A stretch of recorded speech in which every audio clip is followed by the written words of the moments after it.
That's what brings us to today. Jonna Spilbor, criminal defense attorney. Jonna, good morning to you. Let me play this clip here. He appeared on Good Morning America in February of 2019, and this was part of that with Robin Roberts. I'm an advocate. I respect too much the people who I am now one of those people who have been attacked in any way.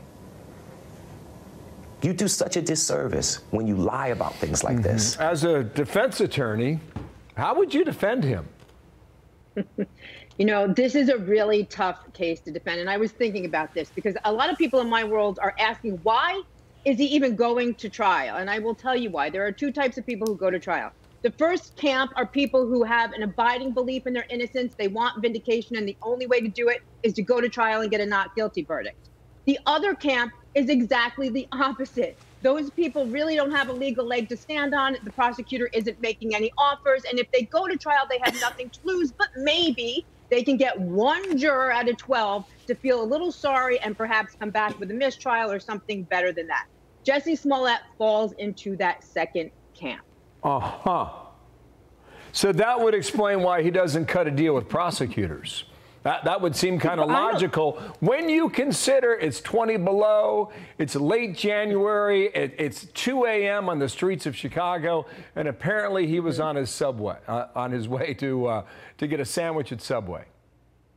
Yeah, I don't think prosecutors now are even offering him a deal. I mean, look what he did. This takes hoax to a whole other level because he based his hoax on a country that was divided. He based it on race. He based it on homophobia. This isn't a case where you have a runaway bride or a balloon boy or somebody who committed those kinds of hoax for their own personal gain. He was using the country to get what? A step up in his career. Then he goes on national television and doubles down and lies about his lie. If I were prosecuting him, I would play that video when it comes time for sentencing because there seems to be a whole lot of evidence against Jussie Smollett, a paper trail, a money trail, the two brothers who are going to testify against him, the weirdness of when he was contacted by police and was walking around his apartment with the alleged noose around his neck. I mean, that was clue number one. So I don't have a whole lot of sympathy for Jussie Smollett, and he better hope that whoever he picks in his jury does. Okay, so you made the point that you hope to get one sympathetic juror. If that's the case, does he testify in his own defense, or does he stay quiet? That's a great question. I almost think he might have to testify. I mean, what is his defense? His defense is, I didn't do nothing. His defense is that the brothers who are going to testify against him are lying. I mean, if that's the case, he's going to have to wait and see if the state has proven its case before he makes that decision, unless he's going to take the stand and say, hey, feel sorry for me. I really didn't have anything to do with it. They forced me into it. It wasn't me. It was them. That's still up in the air, Bill, but it's a great question. Just remember the context for how all this was going down, right?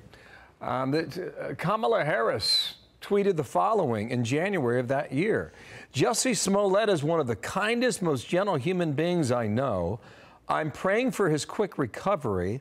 This was an attempted modern-day lynching. No one should have to fear for their life because of their sexuality or color of their skin. We must confront this hate. I think that was just a few hours after the accusation went public.